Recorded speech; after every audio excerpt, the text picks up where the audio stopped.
मेरी मुश्किल ये है कि इतना सुंदर भाषण सुधाजी ने दिया है। मैं इसकी प्रशंसा नहीं कर रहा हूँ, मेरी पत्नी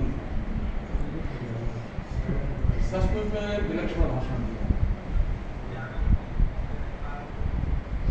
और मेरे पास शब्द नहीं है।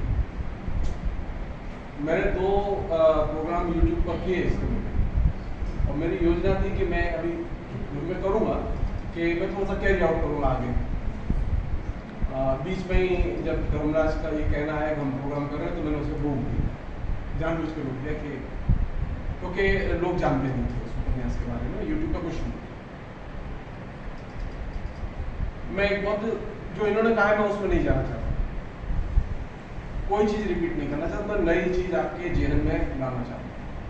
और बहुत इंपॉर्टेंट चीज़ कि जिसे इंटरनेशनल बुकर प्राइज कहते हैं, इस इंटरनेशनल बुकर प्राइज की या ब्रिटेन या आयरलैंड से छपने वाली पुस्तकों की एक नीति है। वो नीति क्या है वो जान लीजिए आप, तो पॉलिटिक्स समझ में आ जाएगी।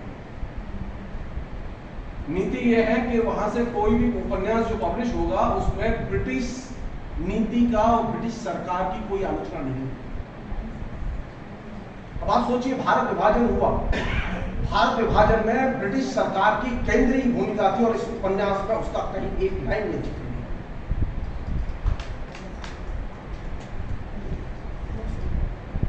इसे कहते हैं ट्रांसलेशन की पॉलिटिक्स। गायत्री चक्रवर्ती स्पिवाक मेरे यूनिवर्सिटी में रही हैं, बहुत बड़ी विद्वान है। उन्होंने एक बहुत ही फेमस निबंध लिखा है, अनुवाद की राजनीति। और मेरे ख्याल में दुनिया में शायद ही कोई व्यक्ति हो जो उनके लेखन को न जानता हो। मुझे संयोग से उस विश्वविद्यालय में पढ़ाने का, उस जगह पढ़ाने का, उनके साथ देखने का, बात करने का, अनेक चीज़ों का मुझे सौभाग्य मिला। लेकिन मैं जो चीज़ शेयर करना चाहता हूँ आपसे, जो बहुत इंपॉर्टेंट है, जो गायब है, बुकर प्राइज मिलना बहुत महान चीज नहीं है। असल चीज यह है कि क्या ब्रिटिश शासन की आलोचना है। अगर ब्रिटिश शासन की आलोचना रही होती तो वह पुस्तक ब्रिटेन से पब्लिश ही नहीं होती। जिसको कि सुधा जी ने अपने वक्तव्य में जहां छोड़ा, विभाजन का जिक्र,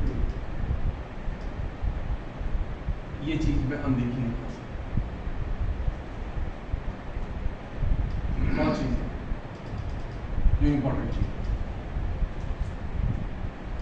ये जो इसमें करीब 160 अध्याय है, मैंने चलो ये एकदम प्लान करके, ये रियल कहानी नहीं है।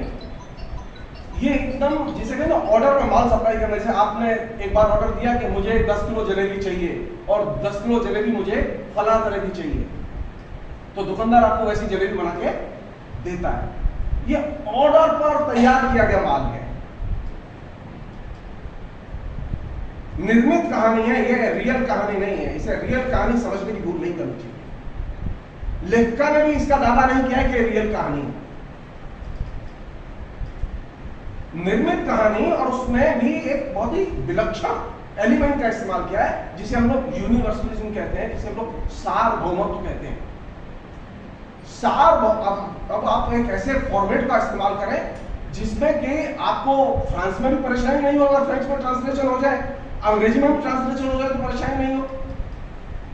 इसलिए उसमें जानबूझ के रिश्तों में चित्रों को रखा गया। फेमिनिन के जितने भी स्कूल हैं, फ्रेंच के, अंग्रेजी के, जर्मन के, जिन पर हमने लिखा है, किताबें अवेलेबल है, सारी फेमिनिस्ट इस बात पर एक मत है कि स्त्री पहचानी जाती है नाम से।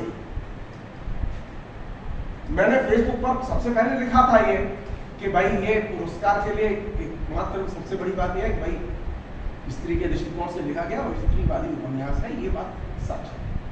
तो स्त्री ने लिखा, स्त्री के पक्ष पर लिखा है, स्त्री के विषय पर लिखा है, स्त्री चरित्र केंद्र में है, इसलिए ये फेमिनिस्ट है। लेकिन इसका जो सबसे जो क्रूशल पहलू है वो क्या है? कौन सी चीज चल रही है हिंदुस्तान में भी? सांप्रदायिकता, आइडेंटिटी पॉलिटिक्स।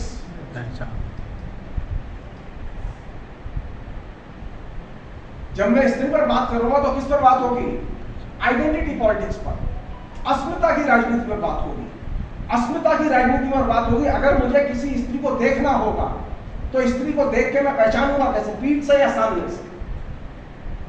स्त्री हमेशा सामने से देख के पहचानी जाती है कि स्त्री है, पीठ से स्त्री नहीं पहचानी जाती। सुधा जी ने बड़े सुंदर ढंग से, मैं अपनी मतलब मेरी स्मृति में वो चीज नहीं आती, मैं याद नहीं रख पाता, लेकिन बहुत सुंदर ढंग से चीज रखी। लेकिन आप तो स्त्री को उजागर कर रहे हैं बिना नाम के।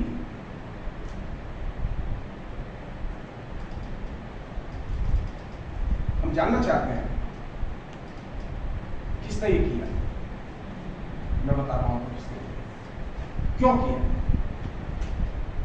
ये फेमिनिस्ट उपन्यास वैसे तो सतह पर दिखता है, लेकिन बेसिकली ये मनोवैज्ञानिक उपन्यास है।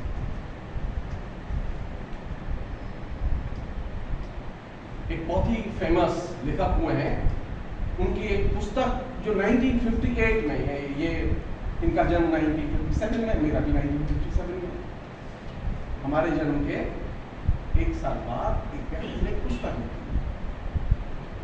पुस्तक का नाम था स्ट्रीम ऑफ कॉन्शसनेस, और ये एक उपन्यास का फॉर्मेट है।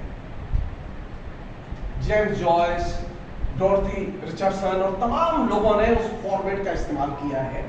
उस फॉर्मेट में जो चीजें की जानी चाहिए उपन्यास की संरचना में, उन संरचनाओं का बड़े सलीके से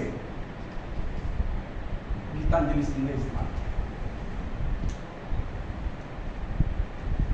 उसका एक तरीका बता रहा हूं, जस्ट नमूने के तौर पर, समय नहीं है तो। इस उपन्यास में एक बड़ी मजेदार चीज है और अच्छी चीज है। वो अच्छी चीज ये है कि इसमें पुरुषों की आदतों का विवरण है, मर्दों की आदतें कैसी होती हैं, औरतों की आदतें कैसी होती हैं, इसका वो विवरण आता है। और औरतों की और मर्दों की आदतों के विवरण के क्रम में एक चीज और आती है, वो ये कि स्त्री और पुरुष, स्त्रीत्व और पुंजवाद, ये दोनों को वो बराबर पल्ले पर रखती है। जो हिस्सा देश, वो जो सरहद वाला जो हिस्सा है, उसके पहले का जो हिस्सा है, उसमें ये चीज बहुत ही बारीकी से गुथी हुई। क्या स्त्रीत्व और पुंजवाद एक ही चीज है, समान रखने लायक चीज है? जी नहीं।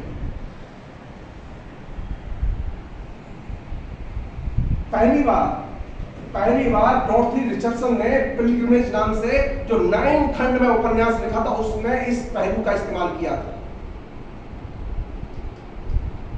स्त्रीत्व को पुंजवाद के बराबर पेश किया जाए। वहां ये करती हैं, घर में पुरुष आते हैं, वो चिल्लाते हैं, पहले बाप चिल्लाता था, बेटा चिल्लाता है, उन सब की आदत ऐसी है। ये जो आदतों का वर्णन है पुरुषों की का, ये कहां से आया आइडिया? माओ कहते थे कि जब हम बात करें तो हम ये जाने कि आखिर विचार आते कहां से।